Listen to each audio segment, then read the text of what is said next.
এবার মুর্শিদাবাদের বহরমপুরের দিকে নজর রাখবো। র্যাগিং এর অভিযোগে বহিষ্কৃত 5 পড়ুয়া। বহরমপুর কলেজের হস্টেলে র্যাগিং এর অভিযোগ, ইউজিসির কাছে র্যাগিং এর অভিযোগ, আর তারপরেই পদক্ষেপ নেওয়া হয়েছে।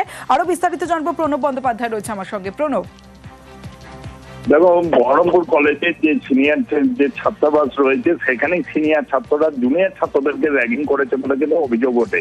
তারপরে কিন্তু কলেজ কর্তৃপক্ষ তোমার সিনিয়র এবং জুনিয়র ছাত্রদেরকে নিয়ে বসে তদন্ত করে এবং 5 সিনিয়র ছাত্র যাদের দ্বারা তারা র্যাগিং করেছিল জুনিয়র ছেলেদের, তাদেরকে কিন্তু হোস্টেল ছেড়ে চলে যাওয়ার আর কি নির্দেশ দেওয়া হয়।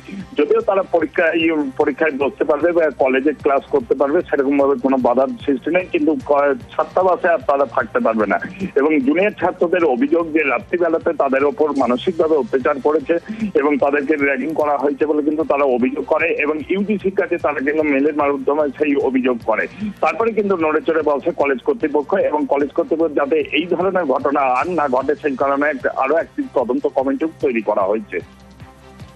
বেশ প্রণব।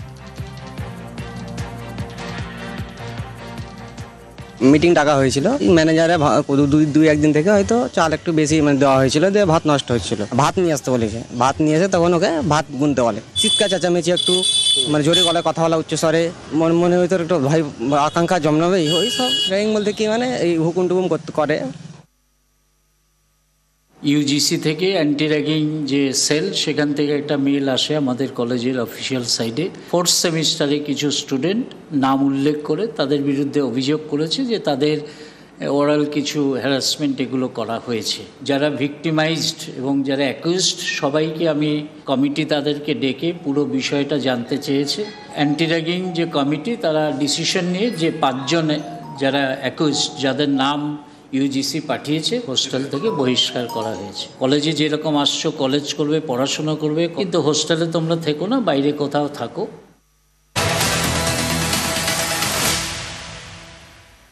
বৃদ্ধাকে মারধর নেতার, চাকরির আশ্বাস দিয়ে প্রতারণার অভিযোগ। বৃদ্ধার ছেলেকে চাকরির আশ্বাস দিয়ে টাকা আদায়, চাকরি না হওয়ায় টাকা ফেরত চান বৃদ্ধা। অভিযোগ, সেই সময় বৃদ্ধাকে মারধর নেতার। ব্যারাকপুরের শিউলি পঞ্চায়েতের 4 নম্বর ওয়ার্ডের ঘটনা। ঠিক কি অভিযোগ, কি হয়েছিল, কোন নেতার বিরুদ্ধে অভিযোগ, সেই নেতার কি বক্তব্য জানবো। আমার সঙ্গে অরুণ ঘোষ রয়েছে। অরুণ, এখন শিউলি পঞ্চায়েতের যিনি পঞ্চায়েত সদস্য রয়েছেন ফিরোজা বিবি, তার স্বামী শহীদুল গাজী, তিনি এলাকার তৃণমূল কর্মী বলে পরিচিত এবং এলাকার দাপুটে নেতা বলে পরিচিত। সে কিন্তু এলাকার মানুষকে ভয় দেখায়, বিভিন্ন জমি সংক্রান্ত কেসে তার কাছে যেতেই হবে, মানে সে ছাড়া কোনো গতি নেই, এমনটাই কিন্তু ভয়ের পরিবেশ সৃষ্টি করে রেখেছে এলাকায়, এমনটাই দাবি এলাকার লোকের। সেই এলাকায় বসবাস করে সমীরণ গিরি বলে 60 ঊর্ধ্ব এক বৃদ্ধা, যে তার ছেলের জন্য চাকরির জন্য তার কাছে গেছিল, তার কাছে কিছু টাকা নিয়েছিল, কিন্তু সেই টাকা চাকরি দিতে পারেনি। সেই টাকা যখন ফেরত চায় তখন তাকে রাস্তায় ফেলে বেধড়ক মারধর করে এই শহীদুল, তার ভাই অহিদুল এবং তার বাবা এবং মা 4 জন মিলে তাকে এমন আঘাত করে তিনি কিন্তু কমায়, তিনি কিন্তু কলকাতায় একটা হসপিটালে ভর্তি আছে, তার চিকিৎসা চলছে। তার বিরুদ্ধে সোচ্চার হয়েছে এলাকার মানুষ। তাদের দাবি হচ্ছে তাদের এই শহীদুল এবং তার অহিদুলের দাপটে তারা এলাকায় কিচ্ছু করতে পারছে না, যে কোনো ব্যাপারে তারা ঢুকে পড়ছে, তারা তার কাছে পুলিশকে জানিয়ে কোনো কাজ হয়নি। পুলিশ কিন্তু এই ব্যাপারে ওহিদুল নামে তোর ভাইকে গ্রেফতার করলো, বাকি সবাই কিন্তু এলাকা থেকে পলাতক।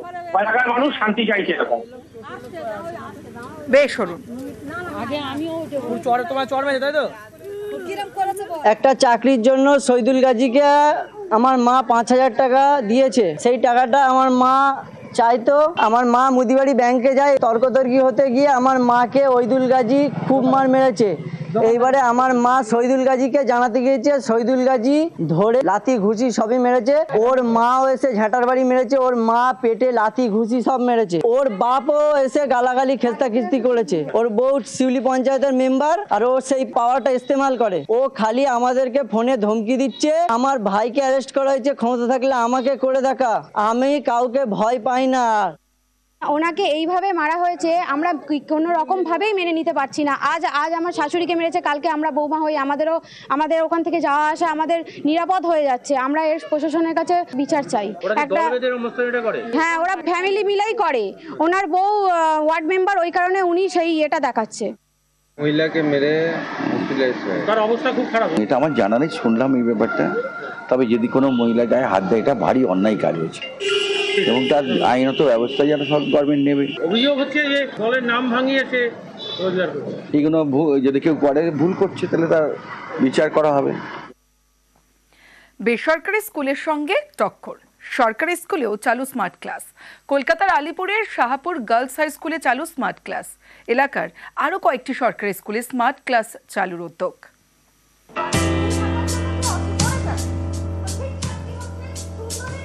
স্মার্ট ক্লাসরুম, ডিজিটাল ক্লাস, লেখাপড়া হচ্ছে প্রজেক্টরে, যেন সিনেমা দেখানো হচ্ছে। কোনো বেসরকারি স্কুল নয়, এটা কলকাতার আলিপুরের সরকারি school, Shahapur girls high school. এখানেই চালু হয়েছে স্মার্ট ক্লাস। চকডাস্টারের দিন শেষ, এখন ক্লাস পুরোটাই স্মার্ট। না, কোনো বেসরকারি স্কুল নয়, সরকারি স্কুলে এমনটাই হচ্ছে বেহালার শাহাপুর গার্লস হাই স্কুলে। নতুন কায়দায় ক্লাস, স্কুলের প্রতি পড়ুয়াদের আগ্রহ বাড়ছে। আগে তো আমাদের চক ডাস্টারে শুধু লেখা হতো, পড়া হতো, তার থেকে এখন সামনে যেটা দেখতে পাচ্ছি সেটা আমাদের মাইন্ডে অনেকটা থেকে যাচ্ছে। এক্সামের সময় যদি ভুলেও যাই তখন সেই আঁকাটা, ছবিটা মনে পড়লে কিছুটা আমাদের হেল্প হচ্ছে লিখতে। এখানে স্মার্ট ক্লাস যেটা, সেটা দেখে খুব ইন্টারেস্টিং লাগছে। যেটা বইতে খুব বোরিং লাগতো ব্যাপারটা, এখন এটা দেখেই পড়া মাথায় ঢুকছে বেশি ভালো। সিনেমার মতো দেখাচ্ছে, সেটা বুঝতে ভালো লাগছে, ইন্টারেস্টিং লাগছে, বই পড়তেও এখন ইচ্ছা হচ্ছে বেশি। 1957 সালে যাত্রা শুরু করে শাহাপুর গার্লস হাই স্কুল। 68 বছরের পুরনো স্কুলে 600 পড়ুয়া, 20 জন শিক্ষক। আপাতত এই স্কুলে আংশিকভাবে স্মার্ট ক্লাস চালু হয়েছে। ধাপে ধাপে স্মার্ট ক্লাসের সংখ্যা বাড়ানো হবে। ভিজুয়াল এফেক্টের সবসময়, এটা সাইকোলজিতেই বলুন না কেন, এটা সবসময় একটা অন্য ধরনের এফেক্ট থাকে।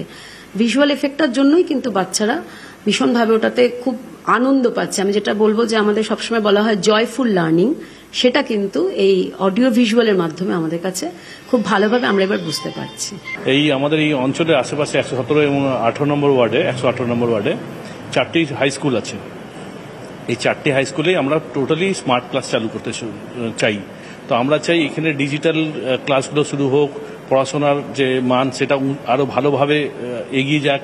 প্রাইভেট স্কুলের সাথে আমরা যেন প্যারালালি আমরা চলতে পারি, সরকারি স্কুলগুলো, এবং আমাদের বাচ্চারা সেই ফেসিলিটিগুলো পাক যেটা ওরা পাচ্ছে ওইখানে।